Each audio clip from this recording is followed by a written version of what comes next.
అదే RTV app వార్తల్ని క్షణాల్లో చదివే అవకాశం ఉంటుంది. ఒక న్యూస్ పేపర్, ఒక టెలివిజన్ ఛానల్ మీ చేతుల్లో ఎప్పుడూ ఉంటాయి. Welcome to RTV. నేను మీ శ్రీనివాస్. బడుగు బలహీన వర్గాల్లో ఆశాజ్యోతి డాక్టర్ బిఆర్ అంబేద్కర్. ఆయన ఆశయాలకు తగ్గట్టుగా కూడా ఎంతో అభివృద్ధి చెందారు.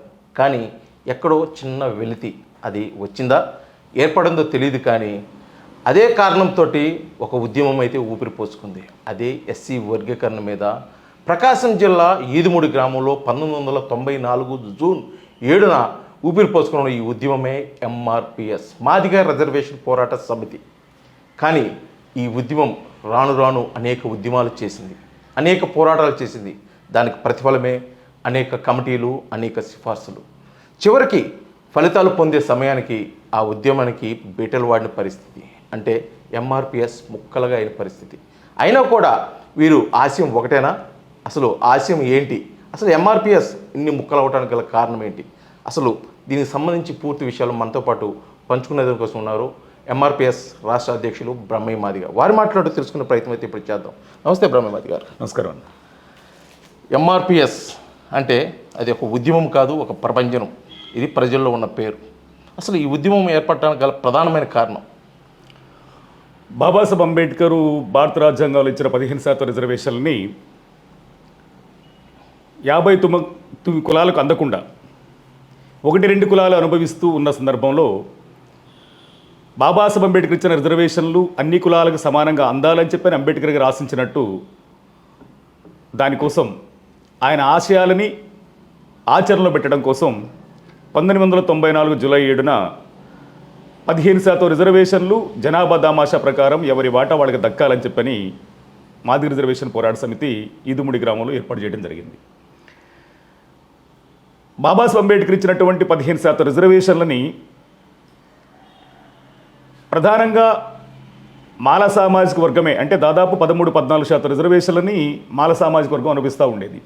1-2% రిజర్వేషన్లని మాదిగ సామాజిక వర్గం అనిపిస్తుండేది. కానీ ఎస్సీలో ఉండబడినటువంటి 59 కులాల్లో ఉండబడినటువంటి డక్కరి, సింధు, బైండ్ల, మాస్టిన్, రెల్లి ఇలాంటి అనేక ఉపకులాలకి ఈ రిజర్వేషన్లు అనే అంశం కూడా తెలియని పరిస్థితి నెట్టివేయబడింది. కనుక ఆ రోజు మేము ఎస్సీలో ఉండబడిన 59 కులాలకి బాబాసాహెబ్ అంబేద్కర్ అన్నట్టు సమన్యాయం జరగాలనుకున్నప్పుడు ఎవరి జనాభా ఎంత ఉంటే వారికి అంత వాటా రావాలని చెప్పి మొదలుపెట్టిన ఉద్యమమే ఎంఆర్పిఎస్ ఉద్యమం. అయితే ఈ ఎంఆర్పిఎస్ ఉద్యమం ప్రారంభించారు.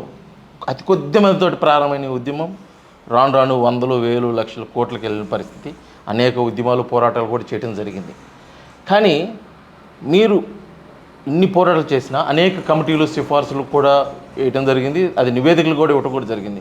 కానీ మీ వర్గీకరణ ఇంత ఆలస్యం అవటానికి గల ప్రధాన కారణం ఏమంటే? నాయకత్వమే ప్రధాన కారణం. ఎంఆర్పిఎస్ ఉద్యమం మీరు అన్నట్టు ఈదుమూడిలో 20 మందితో ఏర్పడింది. 1994 జూలై 7న ఈదుమూడిలో 20 మందితో ఏర్పడింది. ఆ ఏర్పడిన ఉద్యమం 94లో 20 మందితో ఏర్పడితే 97కే 20 లక్షల మందిని హైదరాబాద్ తరలించింది. ఆనాడు మేము యుక్త వయసులో ఉండబడిన మేము ఇల్లు తెలియకుండా, వాకిలు తెలియకుండా, లేకుంటే అమ్మా నానేటువంటి అది లేకుండా నా మాది జాతి అభివృద్ధి కావాలి, నా మాది జాతి డెవలప్ కావాలి, నా మాది జాతి గౌరవం పెరగాలి, నా మాది జాతి ఔన్నత్యం పెరగాలని చెప్పని ఆనాటి వరకు ఉండబడిన యువకులు ఎవరైతే ఉన్నామో శ్రమించడం జరిగింది. దాంతోపాటు అప్పటి వరకు దళిత ఉద్యమంలో కూడా అస్పృశ్యతని అనుభవించినటువంటి మాదిగలు ఒకసారి మాదిగ రిజర్వేషన్ పోరాట సమితి బయటకు రావడంతో స్వచ్ఛందంగా అంటే మాదిగ కులంలో ఉండబడినటువంటి విద్యార్థులు, యువకులు, ఉద్యోగులు, మేధావులు అందరూ కూడా ఆ ఉద్యమంలో పాల్గొని ముందుకు తీసుకురావడం జరిగింది. అయితే 94లో ఏర్పడితే 97కే మనం ఈరోజు మీరు అన్నట్టు రామచంద్రరాజు కమిషన్ తీసుకురావడం జరిగింది. 96లో ఇదే చంద్రబాబు నాయుడు గారు ఆనాడు ముఖ్యమంత్రిగా ఉండడం జరిగింది. ఆయన 96లోనే రామచంద్రరాజు కమిషన్ వేయడం జరిగింది. 97లోనే కమిషను వర్గీకరణకు అనుకూలంగా నివేదిక ఇవ్వడం జరిగింది. 97లోనే వర్గీకరణ చేయడం జరిగింది. తర్వాత 97 నుంచి మామూలుగా ఏదైతే మా సోదర వర్గం ఉన్నారో వాళ్ళు హైకోర్టుకి వెళ్ళటం, హైకోర్టులో సింగిల్ బెంచ్ కొట్టేయడం, మళ్ళీ డివిజన్ బెంచ్కి ప్రభుత్వం వెళ్ళటం, డివిజన్ బెంచ్ కూడా దానికి గవర్నర్ ఆర్డినెన్స్ తీసుకొచ్చి ఆర్డినెన్స్కి రాష్ట్రపతి ఆమోదంతో వర్గీకరణ అమలు చేసుకోండి అని చెప్పడం 99 నుంచి 2004 వరకు వర్గీకరణ అమలు జరిగింది. అంటే ఇప్పటివరకు ఎందుకు జరగలేదు అనడానికంటే 94లో ఉద్యమం ఏర్పడితే 97కే వర్గీకరణ అమలు ప్రాతిపదిక వేదిక మీదకి వచ్చింది. 99కి వర్గీకరణ అంశం పరిష్కారానికి దారి తీసింది. 99 నుంచి 2004 వరకు వర్గీకరణ అయింది. అయితే 2004 నుంచి నేటి వరకు ఎందుకు కాలేదంటే 2004లో సుప్రీంకోర్టు ఇచ్చినటువంటి తీర్పు ఏదైతే ఉందో అది వర్గీకరణ రద్దు చేసి ఇచ్చిన తీర్పులో భారత రాజ్యాంగంలోని 341 అధికరణ ప్రకారం ఎస్సీలో కానీ ఎస్టీలో కానీ కొన్ని కులాలను కలపాలన్నా తీసేయాలని అధికారము రాష్ట్రాలకు లేదు, పార్లమెంటులో చట్టం చేయాలని చెప్పి ఆనాడు తీర్పియడం జరిగింది. అంటే పార్లమెంటులో చట్టం కోసం ఆ రోజు తీర్పిచ్చింది. నాయకత్వం కూడా 2004 నుంచి 2024 వరకు పార్లమెంటులో చట్టం చేయాలని చెప్పని పోరాటం చేయడం జరిగింది. అంటే ఒక మాటలో చెప్పాలంటే 2004లో తీర్పు వచ్చిన వెంటనే అదేవిధంగా ఎంఆర్పిఎస్ ఉద్యమం నాయకత్వం కావచ్చు, లేకుంటే మన మేధావులు కావచ్చు, ఎవరన్నా కొంతమంది సుప్రీంకోర్టులో ఆ రోజు పిటిషన్ వేసి న్యాయ పోరాటానికి వెళ్లకుండా పార్లమెంటులో చట్టం చేయమని చెప్పని మనం వెళ్ళడం జరిగింది. కానీ 2004లో వర్గీకరణ ఆంధ్రప్రదేశ్లో రద్దయిన తర్వాత అప్పటికే పంజాబ్ రాష్ట్రంలో అమలవుతా ఉంది. పంజాబ్లో కూడా వర్గీకరణ వ్యతిరేకులు దాని మీద హైకోర్టుకి వెళ్ళడంతో రద్దు చేయడం జరిగింది సుప్రీంకోర్టు తీర్పుకు అనుగుణంగా. కానీ వర్గీకరణకు అనుకూలంగా ఉండబడినటువంటి పంజాబ్ ప్రభుత్వం మాత్రం ఆ వర్గీకరణ అంశం మీద మరొకసారి మళ్ళా హైకోర్టు నుంచి సుప్రీంకోర్టులో పిటిషన్ వేయటం, సుప్రీంకోర్టులో దాదాపు దశాబ్ద కాలంగా సుప్రీంకోర్టులో న్యాయ పోరాటం చేసిన పంజాబ్ ప్రభుత్వం చేసినటువంటి న్యాయ పోరాటం కారణంగానే ఈరోజు 2004 ఆగస్టు 1వ తారీఖున ఈ తీర్పు రావడానికి కారణమైంది. అంటే ఒక మాటలో చెప్పాలంటే ఆంధ్రప్రదేశ్లో ఎస్సీ వర్గీకరణ నడిపినటువంటి నాయకుడిగా చెప్పబడుతున్నట్టు ఆయన ఏం చేసిందంటే కడుపులో నిప్పు పడుతుంటే కాలు కట్టినట్టు ఢిల్లీలో సమస్య సుప్రీంకోర్టులో సమస్య టెక్నికల్గా, అదేవిధంగా పార్లమెంటులో చట్టం కావాలని చెప్పని పార్లమెంటులో సమస్యను పరిష్కరించడం కోసం ఎంపీలనో లేదంటే రాజ్యసభ సభ్యులను లేదంటే మా బ్యూరోక్రాట్స్ను పంపే ప్రయత్నం చేయలేదు. అదేవిధంగా టెక్నికల్గా సుప్రీంకోర్టులో న్యాయ పోరాటం చేసే ప్రయత్నం కూడా చేయకుండా మభ్యపెట్టుకుంటూ సమస్య ఢిల్లీలో ఉంటే గల్లీలో పోరాటాలు చేసే దగ్గర ఆగింది కనుకనే ఇన్ని సంవత్సరాల సమస్య పరిష్కారానికి నోచుకోలేదు. అంటే మీరు పరోక్షంగా ఒక నాయకుడు అని చెప్పుకునే వ్యక్తి అని మీరు ప్రస్తావించారు. ఆ ప్రస్తావనలో ముఖ్య ఉద్దేశం మందకృష్ణ మాది గురించి అని మీరు మాట్లాడారు. అవును, 100% మందకృష్ణ మాది గురించి. అంటే అసలు ముఖ్యంగా ఒక మాదిగ రిజర్వేషన్ పోరాట సమితి మాదిగల హక్కుల కోసం, ఎస్సీ రిజర్వేషన్ కోసం స్థాపించినటువంటి ఈ సంస్థ ఎందుకు అసలు ఇన్ని ముక్కలుగా అయిపోయింది? సుమారు ఎన్ని ముక్కలు అయి ఉంటుందండి? మీరు అన్నట్టు 100 అయి ఉంటుంది, 100 ముక్కలు అయి ఉంటుంది. కానీ ఆ 100 ముక్కలు కావడానికి కారణం మందకృష్ణ మాదిగ గారే. ప్రధాన కారణాలు ఏంటి? 100% మందకృష్ణ మాదిగ ఎదిగిన నాయకత్వాన్ని ఉంచడు కదా. ఎంఆర్పిఎస్ ఉద్యమంలో ఒక నాయకుడు రాష్ట్ర స్థాయికి ఎదిగిన నాయకత్వాన్ని తర్వాత ఉంచడు. దానికి టెక్నికల్గా చూపించే కారణాలు ఏంటంటే రాజకీయ అవకాశాల కోసం వెంపర్లాడాడు, ఎమ్మెల్సీల కోసం ప్రయత్నం చేశాడు, లేదంటే ఎమ్మెల్యేల కోసం ప్రయత్నం చేశాడు, ఎంఆర్పిఎస్ ఉద్యమం అడ్డం పెట్టుకొని ఆయన చేయడం కోసం చేశాడని చెప్పినటువంటి సాకులు చూపించి వాళ్ళ మీద దళారులు అని చెప్పని, వాళ్ళ మీద ద్రోహులు అని చెప్పని, వాళ్ళ మీద అనేక రకాల ముద్రలేసి బయటికి పంపించే ప్రయత్నము మందకృష్ణ మాదిగ గారే చేశారు తప్పనిచ్చి ఎవరు కూడా ఇన్ని సంఘాలు కావడానికి ఎంఆర్పిఎస్ ఉద్యమం మొదలైనప్పుడు 20 మందితో మొదలైనప్పుడు ఆ రోజు ఏ సంఘం లేదు. కానీ ఈరోజు ఇన్ని సంఘాలు రావడానికి కారణం ఎవరు? ఒక మాటలో చెప్పాలంటే ఎంఆర్పిఎస్ ఉద్యమం మొదలైంది 94లో. ఆగస్టులో మా కృపాకర్ వచ్చాడు. తర్వాత మందకృష్ణ తర్వాత ఆ స్థాయికి ఎదిగిన నాయకుడికి కృపాకర్ ఉన్నాడు. మరి అదే కృపాకరు 98లో బయటికి వెళ్ళాడు. 98లో బయటికి పంపడానికి కారణం ఏంది? మందకృష్ణ గారే. ఆ తర్వాత కనకారావు బయటికి వెళ్ళాడు. పోవడానికి కారణం ఏది? కనకారావు రాష్ట్ర అధ్యక్షుడు అయిన తర్వాత మందకృష్ణ గారే. ఆ తర్వాత మాణిక్యరావు, లేకుంటే నేను 30 సంవత్సరాలు ఇంత జరిగింది. చాలా రోజులు మీరు కలిసి ఉద్యమం చేశారు. ఆల్మోస్ట్ సమైక్యాంధ్ర ఉద్యమం అప్పుడు కూడా అంటే 2014 వరకు కూడా కలిసి ఉన్నారు. ఇన్ని తెలిసి అప్పటి వరకు ఎలాగున్నారు? అసలు మీ మధ్య బాండింగ్ ఎలా ఉండేది? అంటే మందకృష్ణ మాదికి బ్రహ్మయ్య మాదికి ఎలా ఉండేది బాండింగు? అసలు వీళ్ళిద్దరూ కలిసి ఒక ఉద్యమం నడిపారు కాబట్టి ప్రజలు ఏమనుకునేవారు ఫస్ట్? ముఖ్యంగా మీ మాదిగ సోదరులు అంటే మందకృష్ణ మాదిగ గారిలో ఉండబడినటువంటి అంతర్గత స్వరూపం ఎవరికి తెలియదు కాబట్టి ఆయన నాయకుడిగా తన నాయకత్వాన్ని కాపాడుకోవడం కోసం, తన నాయకత్వాన్ని చేసుకోవడం కోసం, తను ఎదగడం కోసం ఎవరిని ఏ సందర్భంలో ఎట్ట వాడుకోవాలో అట్ట వాడుకొని ఎదిగిన తర్వాత ఆ పాత్రలు చంపడం అనేది మందకృష్ణ గారికి అది వెనతో పెట్టిన విద్య. సో అయితే మీరన్నట్టు 30 సంవత్సరాల మా ఉద్యమ ప్రస్థానంలో మందకృష్ణ మాదిగ గారు వరంగల్ సంబంధించిన ప్రాంతానికి సంబంధించిన ఆయన ఆంధ్రప్రదేశ్ ఇక్కడికి వచ్చినప్పుడు, మా ఈదుముడికి వచ్చినప్పుడు మేము వర్గీకరణ ఉద్యమం ఏర్పాటు చేయడం కోసం ఆ రోజు వచ్చినప్పుడు ఆయన మా ఇంటికి తీసుకెళ్ళి మా ఇంట్లో అన్నం పెట్టి ఆ రోజు 20 మంది యువకులని, నాకన్నా చిన్నోళ్ళని పెద్దోళ్ళని కూడబెట్టి ఆ రోజు మందకృష్ణ గారిని పరిచయం చేసి అదే రోజు ఎంఆర్పిఎస్ గ్రామ కమిటీ వేసి అదే రోజు మందకృష్ణ గారిని రాష్ట్ర కమిటీ అని చెప్పి మేము ఎన్నుకున్నాం. మా గ్రామ కమిటీ 20 మంది యువకులని. ఆ రోజే చెప్పాడు ఆయన. అంటే ఎంఆర్పిఎస్ ఉద్యమం మాట్లాడుతున్న సందర్భంలో ఏబిఎన్ ఆంధ్రజ్యోతి ఇంటర్వ్యూలో ఆయన చెప్తాడు, 20 మంది యువకులే ఉన్నారు, అదే రోజు గ్రామ కమిటీ వేశారు, అదే రోజు రాష్ట్ర కమిటీ ఎన్నుకున్నారని చెప్పిన మందకృష్ణ గారి ఇంటర్వ్యూలో చెప్తాడు. అయితే ఆయనతో మాకు ఉండబడిన బాండింగ్ అనేటప్పటికీ ఆయనకి ఎవరితోనూ బాండింగ్ ఉండదు, ఎవరితోనూ ఆయన మనసులో ఉండబడినట్టు మాటనో లేదా స్నేహాన్ని చేసే సందర్భం ఉండదు. కానీ మేమైతే ఇన్ని సంవత్సరాలు ఉండడానికి, ఇన్ని సంవత్సరాలు పనిచేయడానికి ఒకే కారణం ఏంటంటే ఎంఆర్పిఎస్ ఉద్యమం ఈదుముడిలో పుట్టింది. ఆ ఈదుముడిలో పుట్టిన ఉద్యమం ఈరోజు మాదిగ జాతిలో ఉండబడిన ప్రతి ఒక్కరిని కదిలించింది. అది ఒక బ్రహ్మాండమైనటువంటి ఉద్యమంగా మారింది కనుక ఆ ఉద్యమాన్ని ఈదుముడి గడ్డ మీద పుట్టినటువంటి వాళ్ళంగా ఆ తల్లి పాత్రని కాపాడుకోవడం కోసం అనేక అవమానాలను అనేక బాధలను దిగమింగుకొని కూడా మేము ఈ ఉద్యమంలో కొనసాగాం. అయితే మీరు ఇన్ని ఆరోపణలు చేస్తున్నారు, అదే మందకృష్ణ మాదిగ గురించి రాష్ట్రంలోని రాజకీయ ప్రముఖులు కానీ సాక్షాత్ ముఖ్యమంత్రి ఉప ముఖ్యమంత్రి ఎంఆర్పిఎస్ ఉద్యమము అసలు ఎస్సీ వర్గీకరణ కావడానికి ప్రధాన కారణం మందకృష్ణ మాదిగ అని ఒక ప్రధానంగా కూడా చర్చ జరిపింది, ఆయన పేరునే ప్రస్తావిస్తుంది. మీరేమో ఇటువంటి విమర్శలు చేస్తున్నారు, అంటే ఏది నమ్మాలంటారు? తెలంగాణలో ఎందుకు చెప్పలేదు? మరి తెలంగాణలో కూడా రేవంత్ రెడ్డి మంత్రి, ఆయన మిత్రుడే కదా, రేవంత్ రెడ్డి కూడా మంచి స్నేహితుడే కదా, ఆయన కూడా ఒప్పుకున్నాడు కదా తెలంగాణ మందకృష్ణ నాకు మంచి మిత్రుడే అని. కానీ తెలంగాణలో ఎందుకు చెప్పలేదు? తెలంగాణలో ఎందుకు మందకృష్ణ దీని అంతటి కారణం అనలేదు? దీని అంతటికి కారణం ఎంఆర్పిఎస్ ఉద్యమంలో పనిచేసినటువంటి కోట్లాది మందికి మాదిగల శ్రమ ఇది, ఎంఆర్పిఎస్ కార్యకర్తల శ్రమ ఇది. లక్షల మంది తమ జీవితాలని పణంగా పెట్టి ఆత్మ బలిదానాలతో కూడినటువంటి ఉద్యమాన్ని నిర్వహిస్తే ఆ ఉద్యమం కారణంగా ఈరోజు ఎంఆర్పిఎస్ వచ్చింది. ఒక మాట, ఒకరు ఎప్పుడు సంస్థ కాలేరు.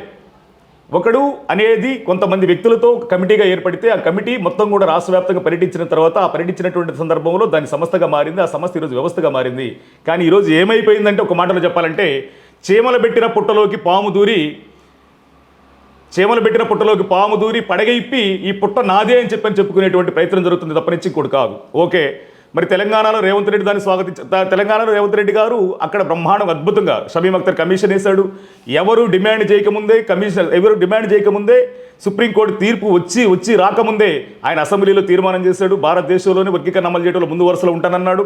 ముందు వరుసలో ఉండే ప్రయత్నం నేటికి జరిగింది. కానీ అక్కడ ఏ సంఘము ఏ ఉద్యమకారుడు డిమాండ్ చేయకుండానే ఆయన క్యాబినెట్ కమిటీ వేస్తాడు. క్యాబినెట్ కమిటీ సూచన మేరకు కమిషన్ వేస్తాడు. కమిషన్ సూచన మేరకు అక్కడ గ్రూప్ 1, గ్రూప్ 2, గ్రూప్ 3గా వర్గీకరణ అమలు చేసే ప్రక్రియ అక్కడ చేశాడు. కానీ అక్కడ వర్గీకరణ అమలు చేసినటువంటి రేవంత్ రెడ్డి గారి మీద జనాభా దామాష ప్రకారం ఒకటి సుప్రీంకోర్టు ఇచ్చినటువంటి తీర్పుకు ప్రామాణికంగా అక్కడ సుప్రీంకోర్టు వర్గీకరణ అమలు జరగడం జరిగింది. కానీ ఆ సుప్రీంకోర్టు ఇచ్చినటువంటి తీర్పులో కూడా వంకలు చూపిస్తూ డొంకలు చూపిస్తూ అక్కడ రేవంత్ రెడ్డిని బదనాయం చేసే ప్రయత్నం జరుగుతుంది. మరి ఇక్కడ ఎందుకు జరగట్లేదంటే దానికి కారణం ఒకటే, అక్కడ తెలంగాణలో ఆయన బీజేపీని సపోర్ట్ చేశాడు, కాంగ్రెస్ ముఖ్యమంత్రిగా ఉన్నాడు. ఇక్కడ ఆయన కూటమిని సపోర్ట్ చేశాడు, కూటమి ముఖ్యమంత్రి ఉన్నాడు. కాబట్టి చంద్రబాబు నాయుడు గారైనా లేదంటే పవన్ కళ్యాణ్ గారైనా ఆ క్రెడిట్ మొత్తం తీసుకెళ్ళి మందకృష్ణ మాదిగ గారికి ఇచ్చే ప్రయత్నం చేస్తున్నాం. ఈ సందర్భంగా మీ RTV సందర్భంగా మేము విజ్ఞప్తి చేస్తున్నాం. చంద్రబాబు నాయుడు గారికి, పవన్ కళ్యాణ్ గారికి, ఈ రాష్ట్రంలో ఉండబడే రాజకీయ ప్రముఖులందరికీ ఎంఆర్పిఎస్ ఉద్యమం అనేది ఏ ఒక్కడి సొత్తు కాదు, అది కోట్లాది మంది మాదిగల సొత్తు.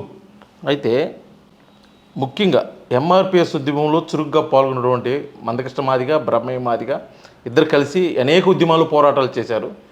బ్రహ్మయ్య మాదికి ఒక అవమానం జరిగింది, అందువల్లే అతను విడిపోయి ఎంఆర్పిఎస్ ఒక నూతన అధ్యాయంకి అయితే తెరతీశాడండి. మీకేం జరిగింది అవమానం? నాకేం అవమానం జరిగింది కాదు. బెంగళూరులో జాతీయ కమిటీ సమావేశం జరుగుతుంటుంది. ఆ జాతీయ కమిటీ సమావేశంలో వర్గీకరణ కోసం ఎలాంటి పోరాటాలు చేయాలని చెప్పని ఒక ఎజెండా పెడతారు. అంటే డే 1 నుంచి ఉండబడినటువంటి 94 జూలై 7న ఈదుముడి గ్రామంలో కమిటీ వేయడానికి కారణమైనటువంటి బ్రహ్మయ్య, ఆ కమిటీలో అత్యంత కీలక పాత్ర పోషించినటువంటి బ్రహ్మయ్య, ఎంఆర్పిఎస్ ఉద్యమంలో రాష్ట్రంలోనూ జాతీయ స్థాయిలో అత్యంత కీలక పాత్ర పోషించినటువంటి బ్రహ్మయ్య ఆ డిమాండ్ ఎప్పుడైతే వర్గీకరణ కోసం ఎలాంటి పోరాటాలు చేయాలన్నారో ఆ సందర్భంలో ఆలోచనలు పడ్డాను. అసలు 97 నుంచి 2023 జనవరి 11 వరకు అసలు చెయ్యని పోరాటం ఏంది మనం అని చెప్పి ఒకసారి రివ్యూ చేసుకుంటే ధర్నాలు చేసాం, రాస్తారోకోలు చేసాం, రైలు రోకోలు చేసాం, దిగ్బంధాలు చేసాం, ముట్టలు చేసాం, పాదయాత్రలు చేసాం, రథయాత్రలు చేసాం, శవయాత్రలు చేసాం, తగలబెట్టాం, పగలగొట్టాం, తగలబెట్టి చచ్చాం. చెయ్యని పోరాటం ఏంది? చెయ్యని పోరాటం ఒకటి ఉందన్నా, అది టెక్నికల్గా మన సుప్రీంకోర్టులో న్యాయ పోరాటం చేయడం లేదు, పార్లమెంటులో ల్యాబింగ్ చేయలేకపోతున్నాం. ల్యాబింగ్ చేయాల్సిన అవసరం ఉంది, ల్యాబింగ్ చేస్తేనే వర్గీకరణ అవుతుంది అని చెప్పడం అనేది నేను చేసినటువంటి పొరపాటు. దానికి మందకృష్ణ మాదిగ గారు చెప్పింది ఏంటంటే, 4 రాష్ట్రాల నాయకత్వం ముందు నేను సమాధానం చెప్పుకునే ప్రశ్న వేస్తావా, నన్ను అవమానిస్తావా అని చెప్పని నా పాత్రని ఆయన ఎంఆర్పిఎస్లో చంపే ప్రయత్నం చేసింది. అంటే ఎంఆర్పిఎస్ ముఖ్యంగా 2గా విడిపోవటానికి, అంటే బ్రహ్మయ్య మాదిగ, మందకృష్ణ మాదిగ విడిపోవటానికి ఇదే ప్రధాన కారణంగా అనుకోవచ్చా? ఇంతకు మించి ఏదైనా కారణం ఉంటే మందకృష్ణ గారు బయట పెట్టాలి. ప్రశ్నించడం అనేది మందకృష్ణ మాదిగ గారికి ఇష్టం ఉండదు. ఆయనకి ఎవడన్నా సలహా ఇవ్వడం అనేది మందకృష్ణ మాదిగ గారికి ఇష్టం ఉండదు. ఎవడన్నా సూచన చేయడం అనేది మందకృష్ణ మాదిగ గారికి ఇష్టం ఉండదు. ఆయనకల్లా చెప్పింది ఇని భజన చేసే భజన బృందం ఉండాలి తప్పనిచ్చి ఇంకొకటి ఉండదు. మీరు కూడా నా చిన్నాళ్ళు నువ్వు ఉన్నావు కదన్నా, మరి నువ్వు ఇప్పటివరకు అదే పని చేస్తావు అంటే 100% నేను అదే పని చేశాను. కానీ ఎంఆర్పిఎస్ ఉద్యమంలో ఒక్కసారి చూసుకుంటే 94 నుంచి 30 సంవత్సరాలు చూసుకుంటే ఏ ఒక్క నాయకత్వము, సీనియర్ నాయకత్వం లేకుండా మొత్తం అంతా కూడా విద్యార్థులు యువకుల చేతికి ఉద్యమం వచ్చిన సందర్భంలో ఆ ఉద్యమాన్ని మనం కాపాడుకోగలిగినప్పుడు 100% మనం చెప్పాలి. మనం సూచన చేయాలి, సలహాలు ఇవ్వాలని చెప్పని ఆ సూచన సలహా చేసినందుకే బ్రహ్మయ్య పాత్ర. అంటే మీరు ఇన్ని విమర్శలు చేస్తున్నారు, రెండు విడిపోయారు, ఆయన ఉద్యమంలో ఒక ప్రధానంగా ఒక భూమిక అయితే పోషిస్తున్నాడు. అయినా కూడా ఇప్పటికీ కొంతమంది మాదిగ సోదరులు అధిక సంఖ్యలో మందకృష్ణ మాదిగ వెనకే ఉన్నారు. మీరు అంత ఈజీగా ఎలా తీసేయగలుగుతారు? అతను చేస్తుంది వేరు, మేము చేస్తుంది న్యాయమైనది అని చెప్పేసి మీరు ఎలా ప్రస్తావిస్తున్నారు? అసలు పేదవాడు నిజం చెప్తే దాన్ని ప్రజలు స్వీకరించరు. అదే ధనవంతుడు అబద్ధం చెప్పినా దాన్ని ప్రజలు స్వీకరిస్తారు.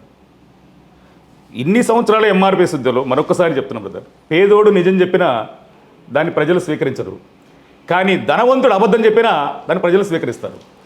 దానికి ఉదాహరణ దానికి మీరే అనొచ్చు, దానికి మేమే కారణం. 30 సంవత్సరాలుగా మందకృష్ణ మాదిగ గారిని, ఆయనని గొప్ప నాయకుడిగా సమాజంలో అత్యంతగా ప్రజల్లోకి తీసుకెళ్లిన పాత్ర పోషించిన వాళ్ళు బ్రహ్మయ్య మాదిగ ఒకడు. 30 సంవత్సరాలు ఎంఆర్పిఎస్ ఉద్యమంలో ఆయనని ఒక ఎంఆర్పిఎస్ ఉద్యమాన్ని ఒక పెద్ద కోటగా మార్చి ఆ కోటలో మహారాజుగా కూర్చోబెట్టిన వాళ్ళు కూడా బ్రహ్మయ్య మాదిగ ఒకడు. ఈరోజు ఎవరిన్ననుకున్నా ఏం చేసినా అన్ని పార్టీలతోటి మమేకమై అన్ని పార్టీలతోటి ముందుకెళ్తున్నటువంటి మందకృష్ణ మాదిగ గారు ఈరోజు ఎవడు చెప్పినట్టు ఇందాకన్నట్టు చేమలు పెట్టిన పుట్టలోకి పాము దూరింది, ఆ పువ్వు పడగిప్పి నాదంటుంది కనుక అది నమ్మే ప్రయత్నం జరుగుతుంది.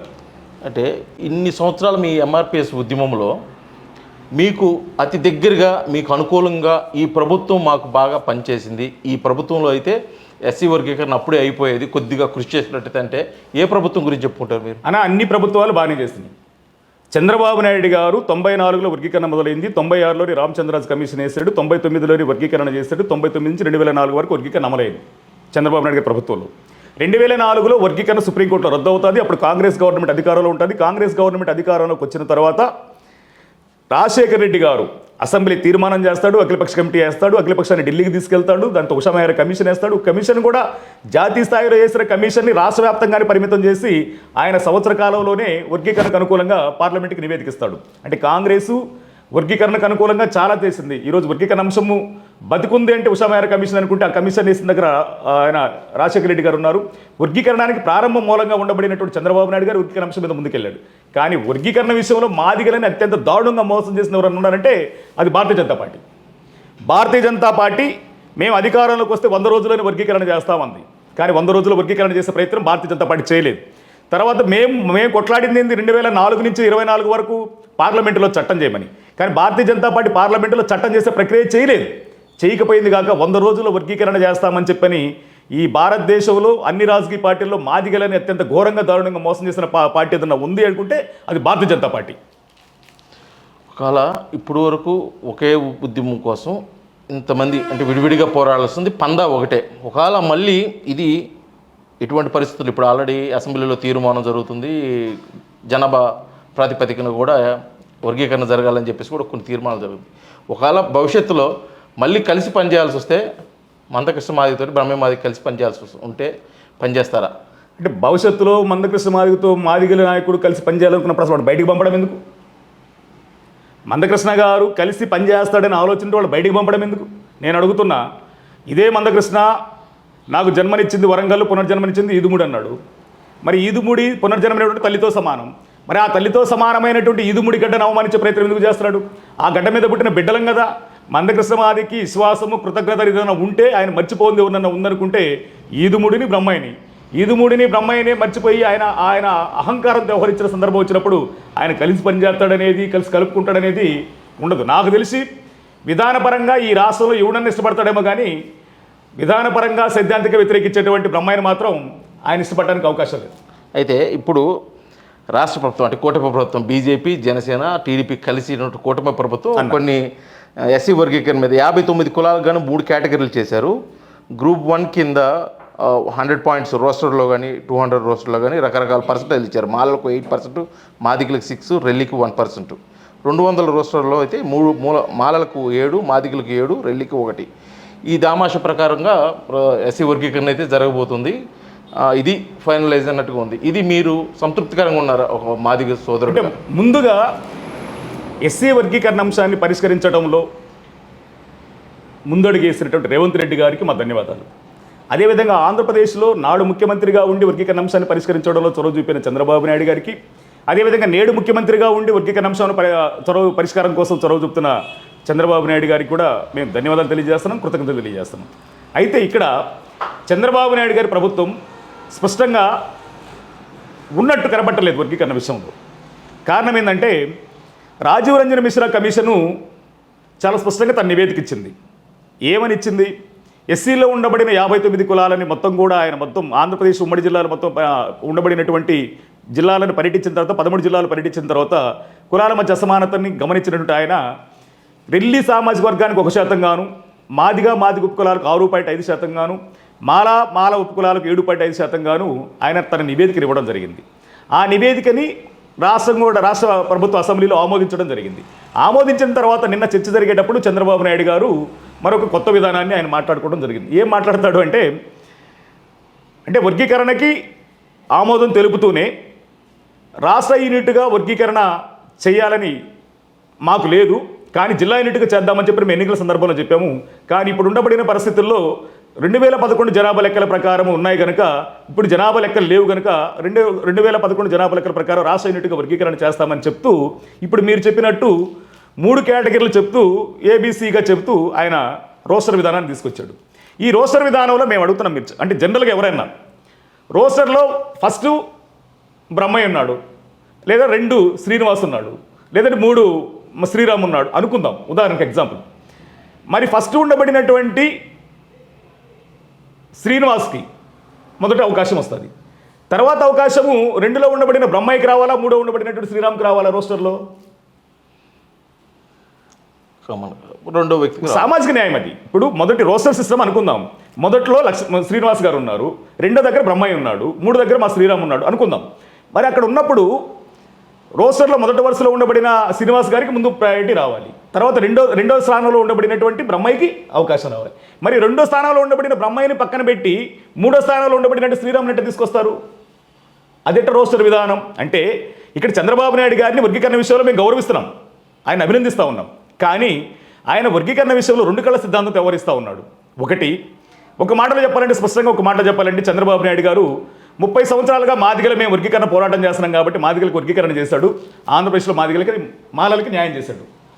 సరే, ఈ ఎస్సీ వర్గీకరణ మీద మొదటి నుంచి కూడా మీకు కొంత అడ్డు చెప్పడం కానీ కొద్ది అభ్యంతరం వ్యక్తం చేస్తున్నవారు కానీ మీ మాల సోదరులు వాళ్ళు ఈ ఎస్సీ వర్గీకరణ మీద కూడా న్యాయ పోరాటాన్ని కూడా చేసే ఆస్కారం ఉందని చెప్పేసి కూడా తెలియజేస్తున్న పరిస్థితి. ముఖ్యంగా ఈ ఎస్సీ వర్గీకరణ జరిగి ఫలాలు అందుకునే ఈ సమయంలో మీరు మాల సోదరులకి, అంటే ఇది సామరస్యంగా పరిష్కరించడం కోసం మీరు ఒక ఎంఆర్పిఎస్ నాయకుడిగా ఏదైనా చెప్పదలుచుకుంటే ఏం చెప్తారు? 100% నేను నా మాల సామాజిక వర్గానికి సవినయంగా అప్పీల్ చేస్తున్నా. బాబాసాహెబ్ అంబేద్కర్ వాదులంగా అంబేద్కర్ రాజ్యాంగంలో కల్పించినటువంటి 15% రిజర్వేషన్లని జనాభా దామాషా ప్రకారం ఎవరి వాటి వాళ్ళు పంచుకోవాలి, అనుభవించాలి. ఒక తండ్రికి 4 కొడుకులు ఉన్నప్పుడు నలుగురికి తండ్రికి ఉండబడే 4 ఎకరాలని తలా ఎకరా సమానంగా పంచినట్టు ఈరోజు అంబేద్కర్ గారు ఇచ్చిన రిజర్వేషన్ని అందరూ సమానంగా పంచుకొని ముందుకెళ్లాల్సిన అవసరం ఉంది. అయితే అదే క్రమంలో 30 సంవత్సరాలుగా వర్గీకరణ కోసం మాదిగలు పోరాటం చేశారు. ఆ పోరాటము సామాజిక న్యాయ దృక్పథంతో ఉండబడిన పోరాటమని యావత్తు సమాజం మద్దతు ఉంది, సమాజంలో ఉండబడిన అన్ని వర్గాల మద్దతు లభించింది. ఈరోజు నా సోదర వర్గానికి నేను సవినయంగా కోరేది ఏంటంటే, వర్గీకరణ సమస్య ఎట్టకేలకు 30 సంవత్సరాల తర్వాత పరిష్కారానికి నోసుకుంది. ఈరోజు మళ్ళీ వర్గీకరణను వ్యతిరేకిస్తూ మళ్ళీ మాలలు రోడ్డు మీదకి వచ్చి అది న్యాయ పోరాటమో లేకపోతే ఇంకొక పోరాటమో చేస్తే జరిగేది ఏందనుకుంటే, బాబాసాహెబ్ అంబేద్కర్ కలలు కన్నా రాజ్యానికి మనం దూరం అవడానికి అవకాశం ఉంది. ఇప్పటికే వర్గీకరణ పేరు మీద మాలామాదిగల మధ్య కొంత దూరం పెరిగింది. ఆ దూరాన్ని అన్నదమ్ములుగా దాని సమస్యని పరిష్కరించుకొని ఒక సానుకూల దృక్పథంతో ముందుకెళ్ళి అంబేద్కర్ కలగన్న రాజ్యాధికారం కోసం మనం పోరాటం చేయాల్సిన అవసరం ఉంది. దానికి వర్గీకరణని స్వాగతించమని చెప్పి నేను అప్పీల్ చేస్తూ ఉన్నాను. అదేవిధంగా అంబేద్కర్ కోరుకోబడిన రాజ్యాధికారం కోసం కలిసి ముందుకు రావడానికి కూడా సిద్ధపడాల్సింది విజ్ఞప్తి చేస్తున్నాను. ఇది ఎస్సీ వర్గీకరణ మీద ఎంఆర్పిఎస్ రాష్ట్ర అధ్యక్షుడు బ్రహ్మయ్య మాధవి చెప్తున్న వివరణ ఏంటంటే, ఇది గత 3 దశాబ్దాలుగా జరుగుతున్న పోరాటం. ఇది ఒకరోజు ఒక వ్యక్తి వల్ల వచ్చింది కాదు, ప్రతి మాదిగ సోదరుడు వల్ల కూడా ఈ ఎస్సీ వర్గీకరణ సాధ్యమవుతుంది. దీనికి ముఖ్యంగా రాష్ట్ర ప్రభుత్వాలకి, అధికారంలో ఉన్న నాయకులకు కూడా ధన్యవాదాలు తెలియజేస్తూ, అదేవిధంగా అంబేద్కర్ ఆశయాలు అందుకున్న ఈ సమయంలో కూడా ఏ ఒక్కరు కూడా అభ్యంతరం తెలియకుండా ముఖ్యంగా మాల సోదరులు సహకరిస్తే అంబేద్కర్ కళ్ళగన్న రాజ్యం అయితే మనం అందుకోబోతున్నాము. దానికి ప్రతి ఒక్కరు సహకరించాలని చెప్పేసి కూడా తాను సవినయంగా కూడా తెలియజేస్తున్న పరిస్థితి ఇక్కడ ఉంది. వీడియో జర్నలిస్ట్ లక్ష్మితో శ్రీనివాస్, ఆర్టీవీ, ప్రకాశం జిల్లా. మరిన్ని వీడియోస్ కోసం ఛానల్ ని సబ్స్క్రైబ్ చేయండి. లేటెస్ట్ అప్డేట్స్ కోసం వాట్సాప్ ఛానల్ ని ఫాలో అవ్వండి. ఆ లింక్ డిస్క్రిప్షన్ లో ఉంది.